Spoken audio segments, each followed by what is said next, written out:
नमस्ते दोस्तों, स्वागत है आपका हमारे चैनल पर। आज मैं आपके लिए लेकर आया हूँ एक ऐसी कहानी जिसमें एक जिद्दी आशिक है, एक धोखेबाज दोस्त है और एक ऐसा रहस्यमयी अंकल है जो हमारी हीरोइन की जान बचाता है। कहानी में प्यार, धोखा और ड्रामा सब कुछ है। तो चलिए बिना देर किए शुरू करते हैं आज की कहानी। कहानी की शुरुआत होती है एक भीड़ भाड़ वाली जगह से। यहाँ चैन वैन नाम का एक अमीर लेकिन बिगड़ैल लड़का हमारी हीरोइन जियांग वानशन को सबके सामने प्रपोज कर रहा है, लेकिन ये प्यार नहीं, जिद है। चैन वैन उसे जबरदस्ती अपनी गर्लफ्रेंड बनाना चाहता है और जब वानशन मना करती है तो वो उसे उसकी गरीबी का ताना देता है और डराता है। वो कहता है कि उसने वानशन की पूरी जासूसी करवा रखी है। यहाँ उसकी दोस्त वेंची दूर बैठी हुई उसे देख रही है, लेकिन वानशन की मदद नहीं करती क्योंकि उसने ही उसे फंसाया है। वानशन वहाँ से भागने की कोशिश करती है, लेकिन उसकी हालत खराब होने लगती है। उसे कुछ नशीला पदार्थ दिया गया है। इसी बीच हमें कहानी के हीरो किन मो की आवाज सुनाई देती है। किन मो अपने पिता से कह रहा है कि वो अपनी जिंदगी में सिर्फ उसी लड़की को अपनाएगा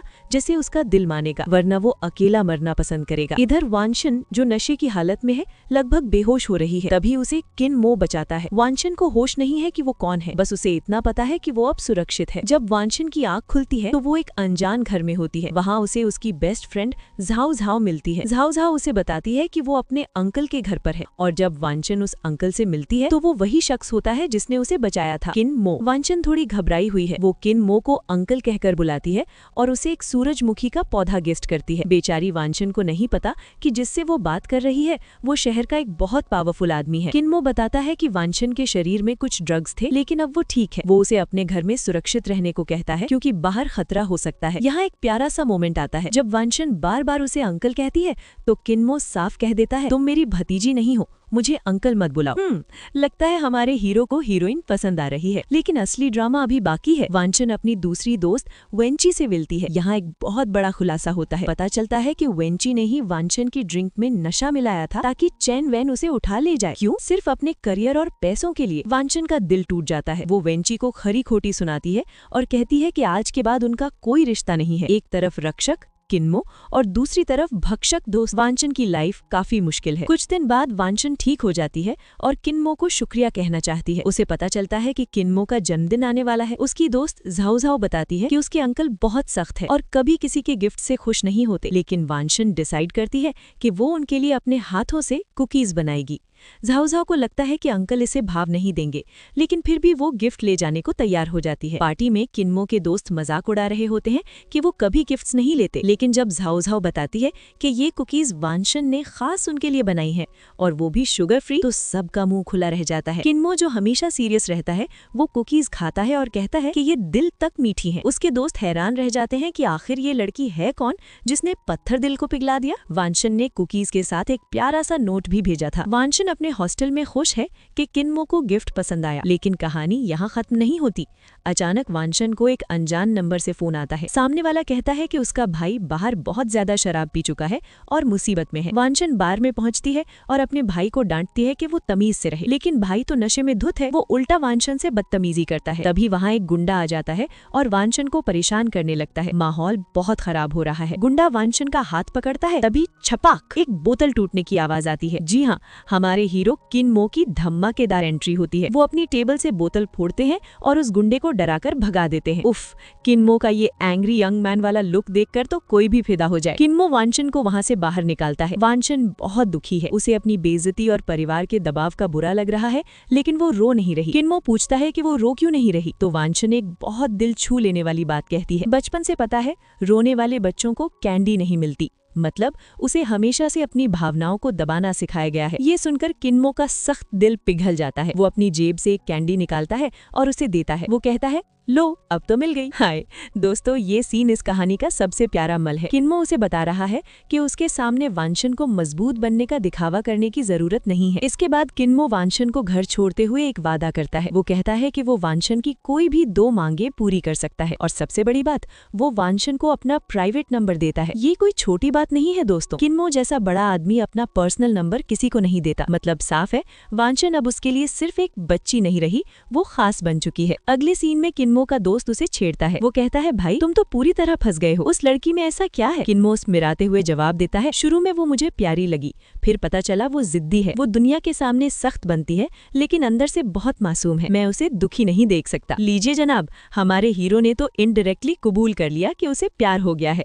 वो अब स्लोली नोटिफाई यानी धीरे धीरे इस रिश्ते को आगे बढ़ाना चाहता है। अगली सुबह वांशन किन्मो के लिए अपने हाथों से बने फ्लावर केक्स लेकर उसके घर पहुंचती है। वो देखती है कि किन्मो को हल्की चोट लगी है और वो उसकी मरहम पट्टी करने लगती है। इन दोनों के बीच की नजदीकियां बढ़ रही हैं। वांशन उसे केक खिलाती है और पूछती है कि कौन सा फ्लेवर है। किन्मो जानबूझकर गलत जवाब देता है ताकि वो वांशन को छेड़ सके और आखिर में किन्मो एक बहुत ही रोमांटिक लाइन मारता है, केक में चीनी कम है फिर भी ये इतना मीठा क्यों है? क्या ये वांशन की वजह से है? उफ, ये फ्लर्टिंग तो अब नेक्स्ट लेवल पर जा रही है। किन्मो वांशन को छेड़ते हुए कहता है, अदरक जिंजर सच में बहुत मीठी है। दोस्तों, वांशन का सरनेम जियांग है जिसका मतलब अदरक होता है। किन्मो उसे इनडायरेक्टली स्वीटी बुला रहा है। तभी सीन में आता है सीनियर लिन। ये लड़का वांशन को अपने क्लब में इनवाइट करता है और उसे एक किराए का घर दिलाने में मदद करता है। वांशन भोली है, वो इस सीनियर पर भरोसा कर लेती है, लेकिन किन्मो को ये बात कुछ खास पसंद नहीं आती। वांशन उस किराए के घर में शिफ्ट होने ही वाली होती है कि रात को अचानक लैंडलॉर्ड आ धमकता है। वो वांशन को तुरंत घर खाली करने को कहता है, जबकि उसने एडवांस पैसे भी दिए थे। बेचारी वांशन रात के अंधेरे में अपना सूटकेस लेकर सड़क पर आ जाती है। सीनियर लिन का इंतजाम एकदम बेकार निकलता है। वांशन अब अकेली है और डरी हुई है। मुसीबत कभी अकेले नहीं आती। उसी वक्त वांशन की माँ का फोन आता है। वांशन सोचती है शायद घर से सहारा मिल जाए, लेकिन उसकी माँ कहती है, गर्मियों की छुट्टियों में घर मत आना, तुम्हारी सौतेली बहन बीमार है, हम तुम्हें नहीं संभाल सकते। दोस्तों, ये सुनकर किसी का भी दिल टूट जाए।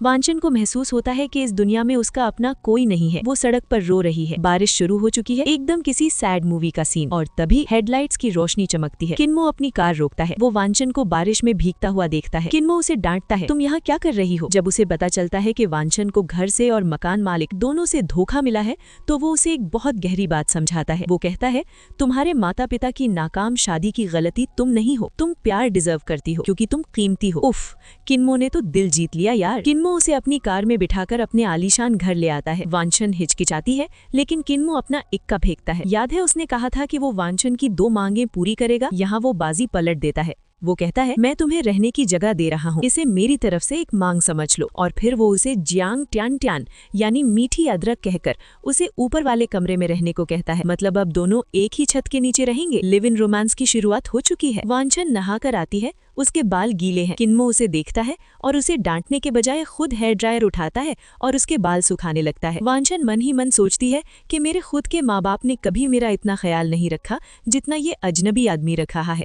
किन्मो उसके लिए अदरक का सूप भी लाता है ताकि उसे ठंड न लगे। यहाँ किन्मो अपने मन में सोचता है, शिकार अब जाल में फंस चुका है, कीमती खजाने को छिपा कर रखना पड़ता है। मतलब वो वांशन को अब कहीं जाने नहीं देगा। रात का समय है। वांशन पानी पीने नीचे आती है और देखती है कि किन्मो अभी भी जगा हुआ है। वो पूछती है, मिस्टर किन, क्या आप किसी परेशानी में हैं? क्या आपको किसी से प्यार हो गया है? किन्मो मुस्कुराता है लेकिन कुछ साफ नहीं कहता। वांशन दुखी होकर कहती है, अगर आपको कोई पसंद है तो मुझे बुरा लग रहा है क्योंकि आप मेरे लिए जाओ जाओ की तरह एक खास इंसान बन गए हैं। मुझे डर है कि कोई और आ गया तो आप मुझसे दूर हो जाएंगे। बेचारी वांशन, वो इसे रिश्तेदारों वाला प्यार समझ रही है, जबकि किन्मो के दिल में तो रोमांस की घंटी बज रही है। उस रात वांशन एक सपना देखती है और वो सपना किन्मो के बारे में है। सपने में कुछ रोमांटिक होता है जिससे वांशन हड़बड़ाकर उठ जाती है। वो खुद को कोसती है, हे भगवान, मैं किन्मो के बारे में ऐसा कैसे सोच सकती हूँ, वो तो मेरे सीनियर हैं। अगली सुबह जब वो किन्मो को गुड मॉर्निंग कहती है तो वो बहुत नर्वस होती है और किन्मो समझ जाता है कि कुछ तो गड़बड़ है। वो सोचता है, ये मुझसे नजरें क्यों चुरा रही है। कॉलेज में वांशन का दिन खराब जाता है। सीनियर लिन और उसके ग्रुप के लोग वांशन के काम में कमियां निकालते हैं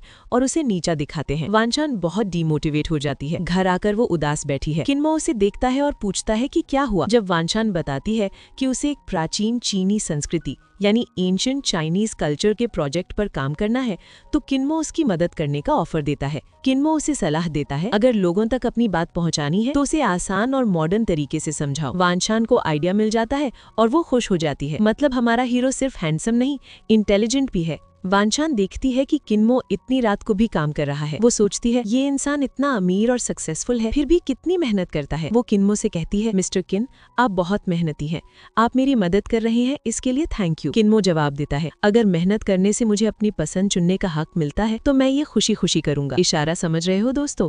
वो वानचान के चुनने की बात कर रहा है। और अब आता है सबसे बड़ा सरप्राइज। काम खत्म होने के बाद किन्मो पूछता है, क्या तुम फ्री हो? चलो बाहर खाना खाने चलते हैं। वानचान चौंक जाती है, क्या डेट पर? मन ही मन वो यकीन नहीं कर पाती कि इतना बिजी आदमी उसके लिए समय निकाल रहा है। उसका दिल जोर जोर से धड़कने लगता है। दोस्तों, ये सिर्फ डिनर नहीं है, ये इन दोनों की पहली अनऑफिशियल डेट है। किन्मो अब अपने अंकल वाले जोन से बाहर निकलकर बॉयफ्रेंड बनने की राह पर है। डिनर टेबल पर वानचान बहुत सारे डिश देखकर हैरान है। वो सोचती है इतना खाना कौन खाएगा, लेकिन किन्मो का ध्यान खाने पर कम और वानचान को छेड़ने पर ज्यादा है।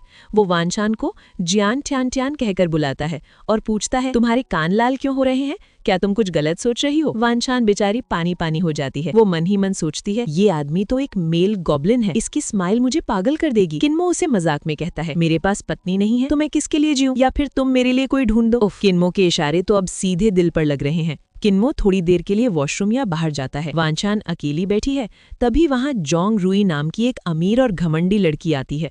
जोंग रुई वानचान को ऊपर से नीचे तक देखती है और ताना मारती है, तुम कौन हो? क्या तुम मिस्टर किन की नई गर्लफ्रेंड हो? मुझे नहीं लगता कि तुम उनका टाइप हो। वो वानचान को नीचा दिखाने की कोशिश करती है और पूछती है, क्या तुम्हें पता है मेरा और किन्मो का रिश्ता कितना गहरा है? वानचान बहुत ही सलीके से जवाब देती है, मैं सिर्फ एक जूनियर हूँ जिसे मिस्टर किन गाइड कर रहे हैं। लेकिन जोंग रुई रुकती नहीं, वो उसे डराने की कोशिश करती है। वानचान थोड़ी घबरा गई है, लेकिन तभी किन्मो की शेर जैसी एंट्री होती है। वो देखता है कि जोंग रुई वानचान को परेशान कर रही है। जोंग रुई अपनी जोंग फैमिली का नाम लेकर रौब झाड़ने की कोशिश करती है। वो कहती है, मेरे पिता और मैं दादाजी यानी ग्रैंडफादर किन से मिले थे, उन्होंने कहा था कि आपको घर आना चाहिए। लेकिन किन्मो को इन सब बातों से कोई फर्क नहीं पड़ता।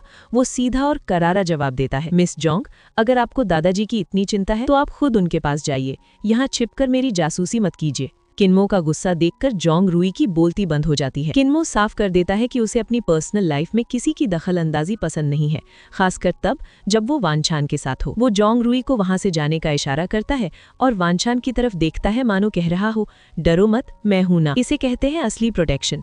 किन्मो ने साबित कर दिया कि उसके लिए वानचान से बढ़कर कोई फैमिली फ्रेंड या बिजनेस पार्टनर नहीं है। किन्मो दुकान से फूल खरीदता है। दुकानदार पूछता है, गर्लफ्रेंड के लिए है? किन्मो मुस्कुराता है। वो वानचान के लिए एक लो प्रोफाइल लेकिन प्यारा सा गुलदस्ता लेता है। लेकिन घर पहुंचते ही उसे पता चलता है कि वानचान की तबीयत खराब है, यानी उसे पीरियड्स का दर्द हो रहा है। किन्मो तुरंत फूल साइड में रखता है और एकदम केयरिंग बॉयफ्रेंड बन जाता है। वो उसके लिए गर्म पानी और गुड़ यानी ब्राउन शुगर वाटर लाता है। वानचान हैरान है कि किन्मो को ये सब कैसे पता। वो बताती है, मेरे सगे पिता ने भी कभी मेरी इतनी परवाह नहीं की। दोस्तों, यहाँ किन्मो साबित कर देता है कि वो सिर्फ अमीर नहीं, दिल का भी राजा है। वानचान दर्द से तड़प रही है और घर में हीटिंग पैड नहीं है। किन्मो क्या करता है, वो अपने गर्म हाथों से वानचान के पेट की सिकाई करता है।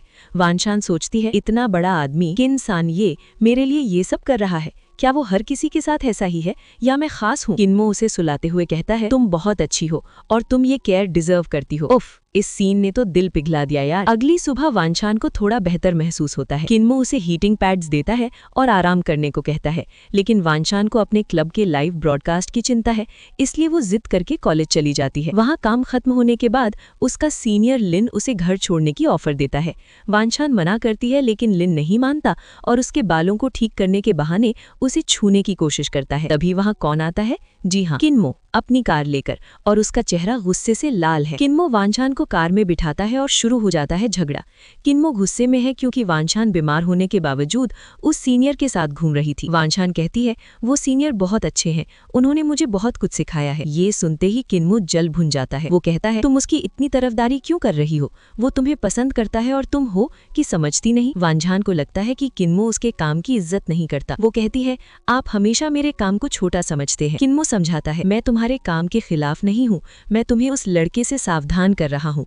हर किसी पर इतना भरोसा मत किया करो। वानचान को पता चलता है कि किन्मो शहर से बाहर गया हुआ है। वो बहुत दुखी है और सोचती है शायद अब हम कभी नहीं मिलेंगे। उस रात वो एक डरावना सपना देखती है। सपने में किन्मो उसे अपने घर से निकाल रहा है और कह रहा है तुम एक बोझ हो, हम दोनों की दुनिया अलग है। वैन शैन नींद में ही रोने लगती है। बेचारी के मन में ये डर बैठ गया है कि हर कोई उसे छोड़ देगा। अगले दिन वैन शैन अपने कलीग्स के साथ टीम बिल्डिंग ट्रिप पर जाती है। उसे पता चलता है कि उनकी कंपनी को किन कॉर्पोरेशन ने खरीद लिया है, मतलब अब किन मो उनका असली बॉस है। पार्टी शुरू होती है और अचानक भीड़ में हलचल मच जाती है। सब चिल्लाने लगते हैं, प्रेसिडेंट किन आ गए। वैन शैन को यकीन नहीं होता। किन मो जो कभी ऐसी पार्टियों में नहीं आता, वो आज यहाँ आया है सिर्फ वैन शैन के लिए। किन मो की नजरें सिर्फ वैन शैन को ढूंढ रही हैं। वो देखता है कि वैन शैन दुबली हो गई है और उदास लग रही है। वैन शैन वहां से भागने की कोशिश करती है, लेकिन किन मो उसे रोक लेता है। वो उसे इनडायरेक्टली समझाता है, दूसरों की दया और प्यार को स्वीकार करना सीखो, हमेशा अकेले रहने की जरूरत नहीं है, भरोसा करना सीखो। दोस्तों, किन मो उसे बता रहा है कि वो हमेशा उसके साथ है, बस वैन शैन को एक कदम आगे बढ़ाना होगा। तभी एक अजीब सी सिचुएशन बन जाती है। वैन शैन की एक सीनियर लिपस्टिक खोने के बहाने उसे एक खाली कमरे में ले जाती है, लेकिन असल में बाहर सीनियर लिन खड़ा है जो वैन शैन को प्रपोज करने वाला है। वैन शैन घबरा जाती है और कमरे में छिप जाती है, लेकिन वो अकेली नहीं है, वहाँ अंधेरे में कोई और भी है। जी हाँ, किन मो। अब सिचुएशन ये है, दरवाजे के बाहर सीनियर लिन प्रपोज कर रहा है और अंदर अंधेरे कमरे में वैन शैन और किन मो एक दूसरे के बेहद करीब खड़े हैं। उफ, धड़कनें तेज हो रही हैं। बाहर से लिन चिल्ला रहा है, वैन शैन क्या मैं तुम्हें प्रपोज कर सकता हूँ। अंदर किन मो वैन शैन के कान में फुसफुसाता है, जोर से बोलो, उसे मना करो। किन मो चाहता है कि वैन शैन सबके सामने उस लड़के को रिजेक्ट करे। वैन शैन हिम्मत जुटाती है और जोर से कहती है, सीनियर लिन, मैं आपको सिर्फ एक सीनियर मानती हूँ, मैं आपके साथ नहीं रह सकती। ये सुनकर किन मो के चेहरे पर एक जीत की मुस्कान आ जाती है। अब वो दोनों अकेले हैं अंधेरे में और उनके बीच की दूरियां खत्म हो चुकी हैं। दोस्तों, किन मो ने वो कर दिया जिसका हम सब इंतजार कर रहे थे। उसने वैन शैन को किस कर लिया, और जब वैन शैन ने उसे बेशर्म कहा तो किन मो ने जो जवाब दिया वो सुनकर आप दंग रह जाएंगे। वैन शैन गुस्से में कहती है, मिस्टर किन, ये नॉर्मल नहीं है। किन मो उसकी आंखों में देखता है और कहता है, मैं कभी अच्छा इंसान नहीं था। जब से मैंने तुम्हें बचाया है तब से मैं तुम्हें पाना चाहता हूँ। मेरे इरादे कभी भी एक अंकल वाले नहीं थे। बाप रे, किन मो ने साफ कर दिया कि वो वैन शैन को अपनी भतीजी नहीं बल्कि अपनी प्रेमिका बनाना चाहता है। वो उसे याद दिलाता है, तुमने मुझे 2 मांगे पूरी करने का वादा किया था, मेरी मांग ये है कि तुम मेरे साथ रहो। वैन शैन घबरा जाती है, लेकिन किन मो उसे सोचने का वक्त देता है और कहता है, अब मुझे मिस्टर किन नहीं किन मो बुलाओ। इसके बाद किन मो अपने घर जाता है और अपने पिता से मिलता है। उसके पिता पूछते हैं कि उस लड़की का क्या हुआ। किन मो अपने पिता से बहुत ही गहरी बात कहता है, उसकी अपनी फैमिली ने उसे कभी सपोर्ट नहीं किया, इसलिए वो हर कदम फूक फूक कर रखती है, लेकिन मैं उसे वो सब दूंगा जो उसे कभी नहीं मिला। पिता पूछते हैं, क्या तुम्हें यकीन है वो हाँ कहेगी। किन मो आत्मविश्वास से जवाब देता है, हाँ, क्योंकि कोई उससे ज्यादा प्यार नहीं कर सकता। उफ, किन मो का ये कॉन्फिडेंस तो नेक्स्ट लेवल है। तभी वहाँ जोंग रुई आ जाती है। वो किन मो के पिता को मक्खन लगाने की कोशिश करती है, लेकिन किन मो उसे बिल्कुल भाव नहीं देता। वो साफ साफ कह देता है, तुम यहाँ मेरे पिता को खुश करने आई हो, लेकिन मेरा ध्यान कहीं और है। वो जोंग रुई को इनडायरेक्टली कह देता है कि उसकी लाइफ में किसी और की जगह पक्की हो चुकी है। वैन शैन और किन मो फिर से मिलते हैं। वैन शैन उसे बेशर्म और मेल फेरी कहती है, क्योंकि किन मो बार बार उसे छूने के बहाने ढूंढता है। किन मो हंसकर कहता है, ये आदत डालने में 21 दिन लगेंगे। फिर एक बड़ा खुलासा होता है। वैन शैन सोचती थी कि किन मो ने उसकी कंपनी इसलिए खरीदी ताकि वो उसका लाइव ब्रॉडकास्ट रोक सके, लेकिन किन मो बताता है, मैं बस जलन महसूस कर रहा था क्योंकि तुम उस सीनियर के साथ थी। मैंने कंपनी इसलिए खरीदी ताकि मैं तुम्हारे और करीब रह सकूं। वैन शैन को एहसास होता है कि किन मो हमेशा से उसकी हिफाजत कर रहा था, बस वो समझ नहीं पाई। वैन शैन आखिरकार मान लेती है कि किन मो उसके लिए सबसे खास है। वो कहती है, मुझे नहीं पता आगे क्या होगा, लेकिन आप मेरे लिए सबसे जरूरी हैं। मैं खुद को आपके लायक साबित करना चाहती हूँ। वो किन मो को बताती है कि वो प्राचीन चीनी संस्कृति को प्रमोट करना चाहती है और अपनी पहचान बनाना चाहती है। किन मो उसे पूरा सपोर्ट करने का वादा करता है। दोस्तों, अब ये रिश्ता बराबरी का हो गया है। किन मो अमीर है, लेकिन वो वैन शैन के सपनों की कद्र करता है। यही तो असली प्यार है। अब किन मो के अंकल भी इस रिश्ते को सपोर्ट कर रहे हैं। वो कहते हैं, अगर बच्चा खुश है तो सब ठीक है। लेकिन जोंग रुई, वो घमंडी विलन, अभी भी हार नहीं मानी। वो मन ही मन सोचती है, मैं इस वैन शैन को सबक सिखाकर रहूंगी। और दूसरी तरफ किन मो अपने रोमांस गाइड को फॉलो करते हुए वैन शैन के साथ हॉरर मूवी देखने का प्लान बनाता है ताकि वो डर कर उसके गले लग जाए। बड़ा चालाक है हमारा हीरो। अगले दिन वैन शैन शॉपिंग करने जाती है। वो एक ड्रेस देख रही होती है जिसकी कीमत 7 लाख रुपए है। वो सोचती है, इतनी महंगी ड्रेस मैं कैसे खरीदूंगी। तभी वहाँ जोंग रुई और उसकी दोस्त आ जाती हैं। वो वैन शैन का मजाक उड़ाती हैं, तुम जैसी गरीब लड़की ऐसी ड्रेस सिर्फ देख सकती है, खरीद नहीं सकती। जोंग रुई उसे नीचा दिखाने के लिए कहती है, अगर तुम भीख मांगो तो शायद मैं तुम्हें ये ड्रेस गिफ्ट कर दूं। वैन शैन जवाब देती है, मुझे तुम्हारी भीख नहीं चाहिए। तुम अमीर हो सकती हो लेकिन दिल से बहुत गरीब हो। जोंग रुई को लगता है कि वो जीत गई, लेकिन तभी बाजी पलट जाती है। स्टोर का मैनेजर आता है और वैन शैन से माफी मांगता है। वो कहता है, मैडम, ये पूरा मॉल आपके लिए खुला है, आप जो चाहें ले सकती हैं। जोंगरुई हैरान रह जाती है, ये क्या हो रहा है? मैं जोंग परिवार की बेटी हूँ और तुम इस गरीब लड़की को भाव दे रहे हो। मैनेजर साफ कह देता है, अगर आप तमीज से नहीं रहेंगी तो आपको बाहर निकाल दिया जाएगा। दरअसल ये सब किनमो का किया धरा था। उसने पहले ही मॉल में कह दिया था कि वैनशान को वीआईपी ट्रीटमेंट मिलना चाहिए। किनमो ने जोंगरुई के फैमिली के साथ बिजनेस डील भी कैंसिल कर दी। इसे कहते हैं असली बदला। लेकिन वानशान की खुशियां ज्यादा देर नहीं टिकती। वो जैसे ही वो बाहर आती है तो उसकी फ्रेंड वहाँ पर आते ही अचानक बेहोश हो जाती है। जब उसकी आंख खुलते हैं तो वो अस्पताल में होती है और उसके पास वानशान खड़ी होती है। डॉक्टर बताते हैं कि ज्यादा काम और थकान की वजह से वैनशान को पेल्विक इन्फ्लेमेटरी डिजीज हो गई है। ये एक आम बीमारी है जो कमजोरी से होती है, लेकिन लोग इसे गलत समझते हैं। लेकिन असली मुसीबत अभी आने वाली है। अचानक वैनशान की माँ वहां आ जाती है। उन्हें किसी रिश्तेदार ने बताया कि वैनशान गायनेकोलॉजिस्ट के वार्ड में है। बिना सच्चाई जाने वो उस पर चिल्लाने लगती हैं, तूने हमारी नाक कटवा दी, तू शहर में आकर गंदे काम कर रही है, इसीलिए तुझे ये बीमारी हुई है। वो वैनशान को बहुत बुरा भला कहती है और उसे मारने लगती है। वैनशान रोते हुए पूछती है, माँ, आपने कभी मुझसे सच जानने की कोशिश की? आपने मुझे कभी अपनी बेटी समझा ही नहीं। दोस्तों, ये सीन बहुत ही दिल तोड़ने वाला है। एक माँ अपनी बेटी पर इतना घटिया इल्जाम कैसे लगा सकती है? वानशन ने अपनी रिपोर्ट दिखाई और साबित किया कि वो बीमार नहीं है, बल्कि वो रिपोर्ट उसकी क्लासमेट की थी। लेकिन असली चोट तो तब लगी जब उसे पता चला कि उसकी माँ यहाँ वानशन के लिए नहीं बल्कि अपनी दूसरी बेटी रैन के इलाज के लिए आई हैं। वानशन को महसूस होता है कि उसकी माँ के लिए उसकी कोई अहमियत नहीं है। वो वहाँ से चली जाती है टूटे हुए दिल के साथ। वानशन बहुत दुखी है। चिन्मो उसे संभालता है और कहता है, अगर तुम रोना चाहती हो तो रो लो, मैं तुम्हारे साथ हूँ। वानशन पूछती है, क्या आप हमेशा मुझे पसंद करेंगे? क्योंकि मेरे माता पिता ने भी मुझे कभी प्यार नहीं किया। चिन्मो उसे यकीन दिलाता है, भरोसा रखो, मैं हमेशा तुम्हारे साथ रहूंगा, मैं तुम्हें अब कभी बुली नहीं होने दूंगा। दोस्तों, चिन्मो ने साबित कर दिया कि वो सिर्फ प्रेमी नहीं, एक रक्षक भी है। उस रात वानशन बहुत ज्यादा शराब पी लेती है। नशे में वो चिन्मो से पूछती है, क्या वो मॉल वाला ड्रामा आपने किया था? चिन्मो सच बताता है, नहीं, वो मेरे दादाजी ने किया था, क्योंकि मैंने उन्हें बता दिया है कि तुम मेरी होने वाली बहू हो। वानशन कहती है, मैंने अभी हाँ नहीं कहा है। चिन्मो मुस्कुराकर कहता है, तुम कहोगी। चिन्मो का ये कॉन्फिडेंस और वानशन की ये मासूमियत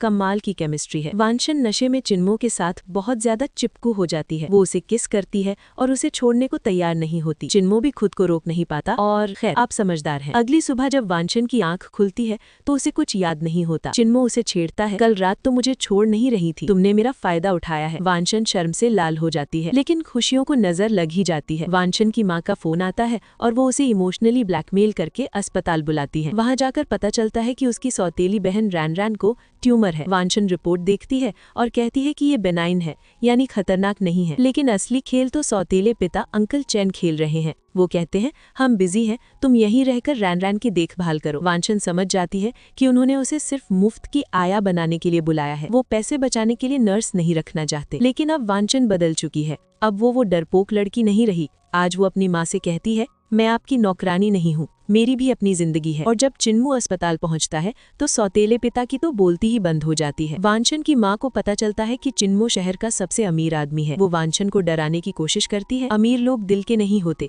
वो तुम्हें इस्तेमाल करके छोड़ देगा। वानशन अपनी माँ को करारा जवाब देती है, माँ, जब मुझे आपकी जरूरत थी तब आप नहीं थी, अब मुझे आपकी सलाह की जरूरत नहीं है। चिन्मो जैसा भी है वो मुझे आपसे ज्यादा प्यार करता है। दोस्तों, ये सीन बहुत पावरफुल है। वानशन ने पहली बार अपनी माँ को चुप कराया है। दूसरी तरफ कॉलेज में कुछ लोग वानशन के बारे में गॉसिप कर रहे थे कि चिन्मो के पैसों की वजह से वो टीम में है। वानशन सबके सामने खड़ी होती है और अपना काम दिखाती है। वो कहती है, अगर मेरे काम में कमी है तो अभी बोलो, वरना मेरे पीठ पीछे बातें करना बंद करो। सब उसकी मेहनत देखकर चुप हो जाते हैं और उसे सपोर्ट करते हैं। वानशन ने साबित कर दिया कि वो सिर्फ किसी की गर्लफ्रेंड नहीं बल्कि एक टैलेंटेड स्टूडेंट भी है। चिन्मो अस्पताल पहुंचता है। सौदेले पिता अंकल चैन फिर से वानशन पर जिम्मेदारी थोपने की कोशिश करते हैं। वो कहते हैं, वानशन अपनी बहन की देखभाल करेगी। चिन्मो बीच में कूद पड़ता है और कहता है, मेरी गर्लफ्रेंड आपकी नौकरानी नहीं है, अगर आपको मदद चाहिए तो नर्स रखिए। अंकल चैन को जब पता चलता है कि ये चिन सानिये है तो उनकी हवा निकल जाती है। वो तुरंत पलटी मारते हैं और चिन्मो की जी हुजूरी करने लगते हैं। वानशन की छोटी बहन भी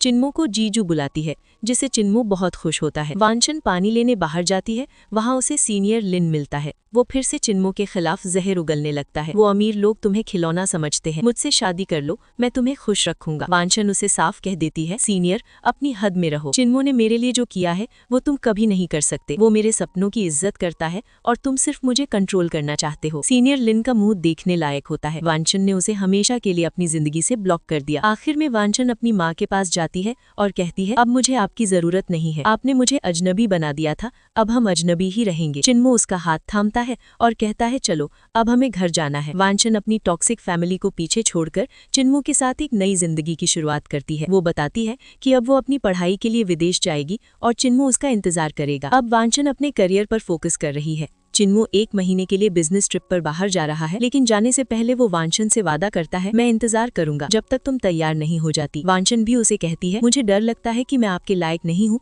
लेकिन मैं हार नहीं मानूंगी, मैं खुद को काबिल बनाऊंगी। वांछन अपने प्राचीन चीनी संस्कृति के इवेंट के लिए एक वीडियो शूट कर रही होती है। डायरेक्टर उसे देखता है और कहता है, तुम मॉडल क्यों नहीं बन जाती, तुम्हारा चेहरा इस वीडियो के लिए परफेक्ट है। वांछन पहले मना करती है क्योंकि वो अपनी काबिलियत से पहचान बनाना चाहती है, न कि अपनी शक्ल से। लेकिन सब उसे समझाते हैं कि अगर लोग वीडियो देखेंगे ही नहीं तो कल्चर को कैसे जानेंगे। वांछन मान जाती है और दोस्तों नतीजा क्या होता है, वीडियो वायरल हो जाता है। वांछन रातों रात इंटरनेट सेंसेशन बन जाती है। सब उसकी खूबसूरती और टैलेंट की तारीफ कर रहे हैं। चिन्मो भी दूर बैठकर ये सब देख रहा है और गर्व महसूस कर रहा है। लेकिन हर कामयाबी के पीछे दुश्मन छिपे होते हैं। वांछन की टीम के कुछ लोग हैरान हैं कि वीडियो इतना वायरल कैसे हुआ, क्या चिन्मो ने पैसे देकर व्यूज बढ़वाए हैं। सीनियर लिन जो पहले ही वांछन से खार खाए बैठा है, वो मन ही मन कुछ खिचड़ी पका रहा है। उसे लगता है कि वांछन उसे धोखा दे रही है। वो सोचता है अगर ये सब चिन्मो का किया धरा है तो मैं वांछन को छोड़ने वाला नहीं हूँ। बड़ा दिन आ गया है। वांछन लाइव स्ट्रीम शुरू करती है। लाखों लोग जुड़ते हैं, सब बहुत खुश हैं।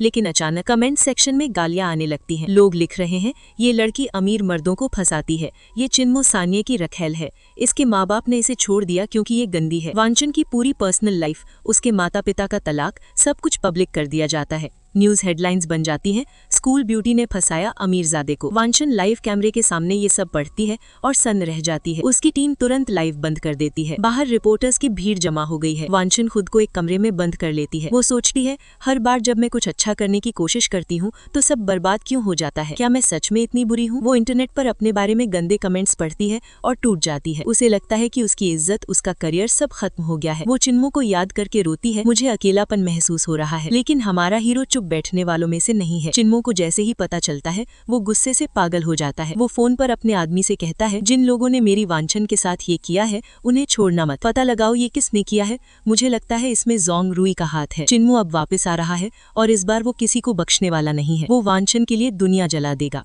पूरी दुनिया वांछन को गोल्ड डिगर कह रही थी। किन्मो विदेश में था, लेकिन जैसे ही उसे खबर मिली वो अपना सारा काम छोड़कर वापस आ गया। किन्मो कहता है, मेरे लिए बिजनेस से ज्यादा जरूरी तुम हो। ये सुनकर वांछन रो पड़ती है और अपनी फीलिंग्स कन्फेस कर देती है। वो कहती है, किन्मो मुझे तुमसे प्यार है, और किन्मो उसे हमेशा के लिए अपना लेता है। ये सीन इतना इमोशनल है कि आपकी आंखों में आंसू आ जाएंगे। किन्मो वापस आ चुका है और वो बदला लेना चाहता है, लेकिन वांछन उसे रोकती है। वो कहती है, ये मेरी लड़ाई है, मैं इसे खुद लड़ूंगी, मुझे बस तुम्हारा साथ चाहिए। वांछन एक मास्टर प्लान बनाती है। वो कॉलेज के एकेडमिक अफेयर्स ऑफिस से रिक्वेस्ट करती है कि उसके सारे ग्रेड्स और काम का रिकॉर्ड पब्लिक कर दिया जाए।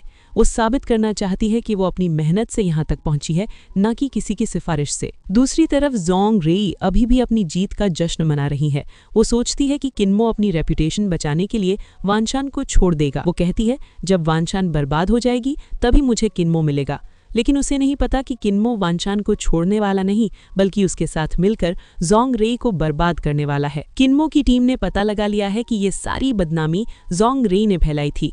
किन्मो ने जोंग फैमिली के सारे बिजनेस कॉन्ट्रैक्ट्स रद्द कर दिए। जोंग रेई के पिता घर आते हैं और उस पर चिल्लाते हैं, तूने हमारी पूरी फैमिली को बर्बाद कर दिया। किन्मो से पंगा लेकर तूने बहुत बड़ी गलती की है, अभी जाकर माफी मांग।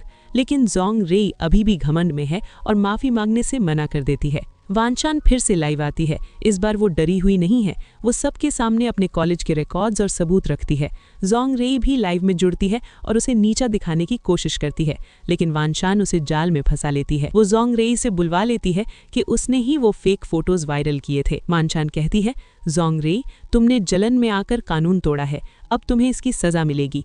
लाइव देखने वाले लोग भी समझ जाते हैं कि वांछन निर्दोष है और जोंग रेई असली विलन है। इंटरनेट पर सॉरी वांछन ट्रेंड होने लगता है। सब कुछ ठीक हो गया है। वांछन बहुत खुश है और किन्मो को गुड न्यूज़ देने जाती है, लेकिन वहां उसे एक सरप्राइज मिलता है। वांछन की बेस्ट फ्रेंड और किन्मो की भतीजी झाओ झाओ वापस आ गई है। वो हैरान होकर पूछती है, वांछन तुम मेरी आंटी कैसी बन गई। दोस्तों ये सीन बहुत ही फनी और क्यूट है। सोचिए आपकी बेस्ट फ्रेंड अचानक आपकी चाची बन जाए।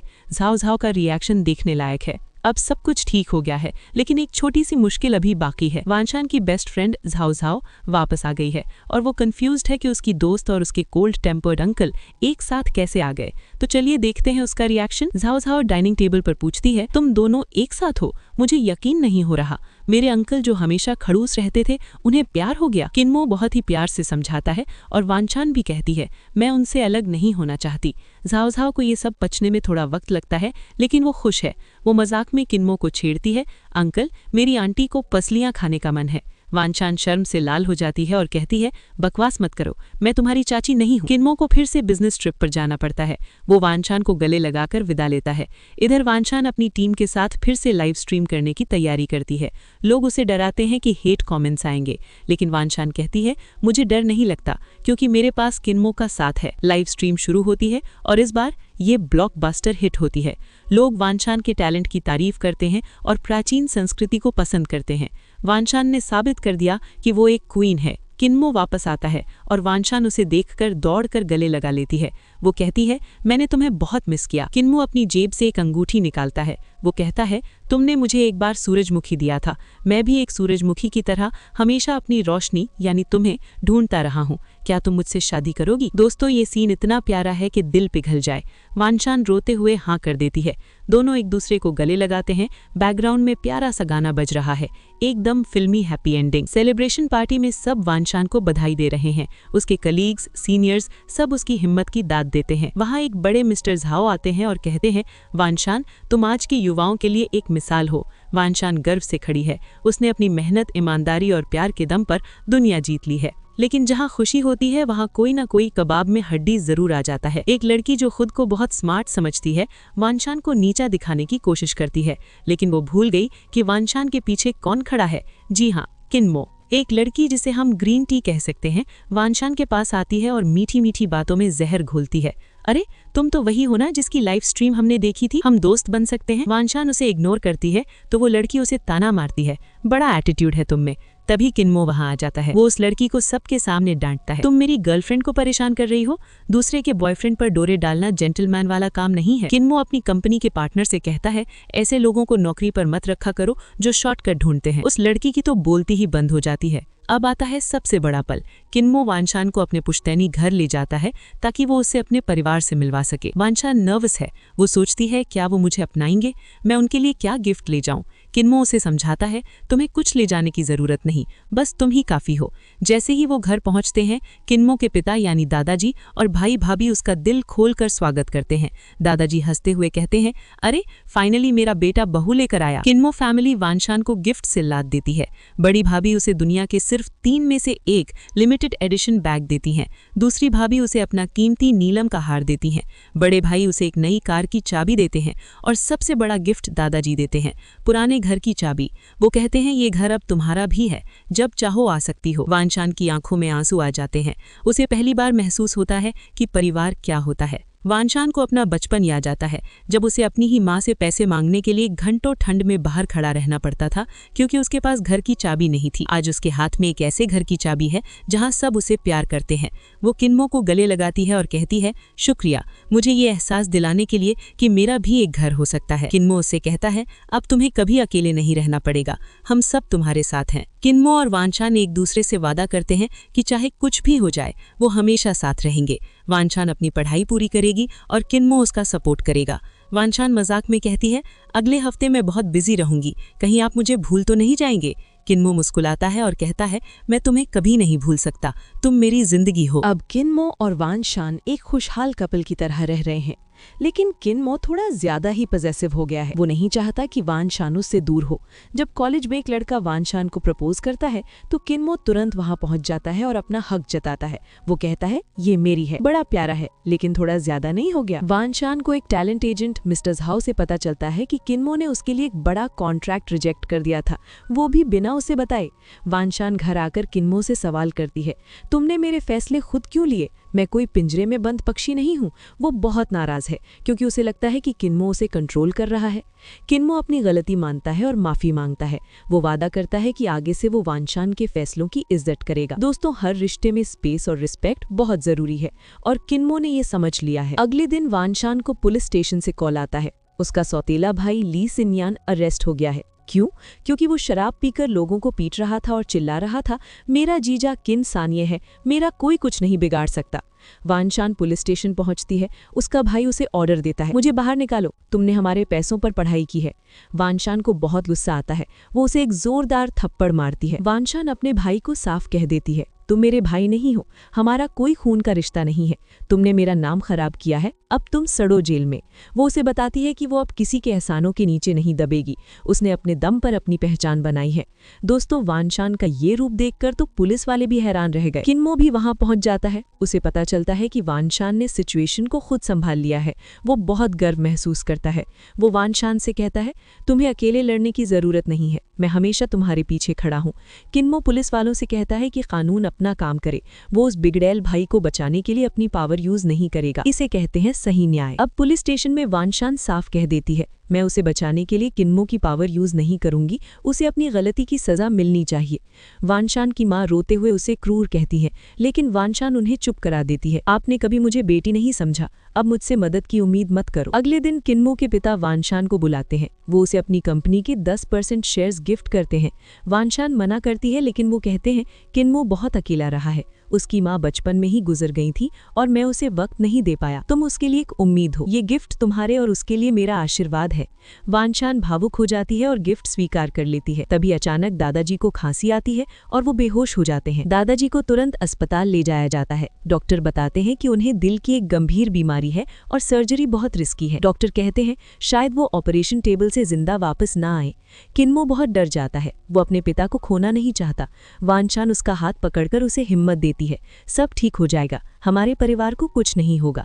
सर्जरी के दौरान किन्मो बहुत नर्वस होता है, लेकिन अंत में डॉक्टर बाहर आते हैं और खुशखबरी देते हैं, ऑपरेशन सफल रहा। किन्मो और वानशान राहत की सांस लेते हैं। जब सब कुछ शांत हो जाता है, वानशान किन्मो से कहती है, मुझे अपने होम टाउन यूचेंग जाना है, क्या तुम मेरे साथ चलोगे? किन्मो तुरंत तैयार हो जाता है।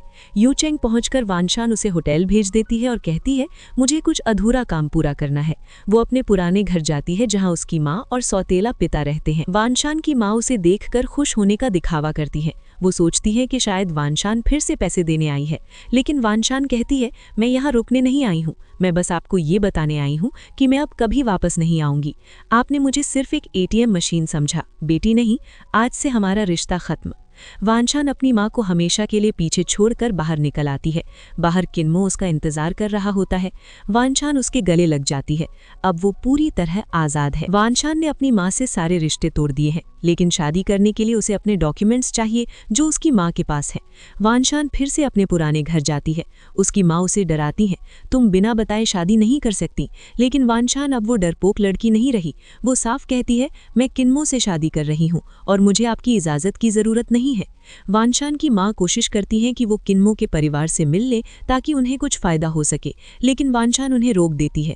मेरे पति और उनके परिवार से दूर रहना, मैं नहीं चाहती कि मेरी वजह से उन पर कोई मुसीबत आए। सौतेला पिता समझ जाता है कि अब वानशान उनके हाथ से निकल चुकी है। वो चुपचाप डॉक्यूमेंट्स दे देता है। वानशान अपनी माँ को आखिरी बार देखती है और कहती है, अब मैं अपने असली घर जा रही हूँ जहाँ मुझे प्यार मिलता है, और वो वहाँ से निकल जाती है। वानशान किन्मो को अपने होम टाउन घुमाती है। वो उसे अपना हाई स्कूल दिखाती है और बताती है कि कैसे वो अपनी पढ़ाई के लिए संघर्ष करती थी। किन्मो उसे चिढ़ाता है, क्या तुम्हारे स्कूल में लड़के तुम्हें प्रपोज नहीं करते थे? वानशान हंसकर कहती है, मेरे पास पढ़ाई के अलावा किसी चीज़ का वक्त नहीं था। किन्मो उसे एक ज्वेलरी स्टोर के पास ले जाता है और पूछता है, क्या तुम्हें वो हेयर पिन याद है जो तुम्हें बचपन में चाहिए थी? वानशान कहती है, हाँ, लेकिन अब मुझे उसकी ज़रूरत नहीं क्योंकि मेरे पास तुम हो। अब आता है सबसे प्यारा पल। वानशान किन्मो को अपनी सीक्रेट बेस पर ले जाती है। ये वो जगह है जहां वो बचपन में छुपकर किताबें पढ़ती थी और दुनिया से दूर रहती थी। वानशान भावुक हो जाती है और कहती है, तुमने मुझे अंधेरे से बाहर निकाला और एक बेहतर इंसान बनाया। वो अपनी जेब से एक अंगूठी निकालती है जो उसने अपनी पहली कमाई से बनवाई थी और किन्मो को प्रपोज करती है। किन्मो, क्या तुम मुझसे शादी करोगे? किन्मो हैरान रह जाता है। वो मुस्कुराता है और कहता है, मैं हमेशा से यही सपना देख रहा था। किन्मो कहता है, तुमने पहले पूछ लिया, लेकिन ये मेरा फर्ज था। वो भी घुटनों पर बैठता है और वानशान को अपनी अंगूठी पहनाता है। वो कहता है, मिसेस जियांग, क्या तुम मुझसे शादी करोगी?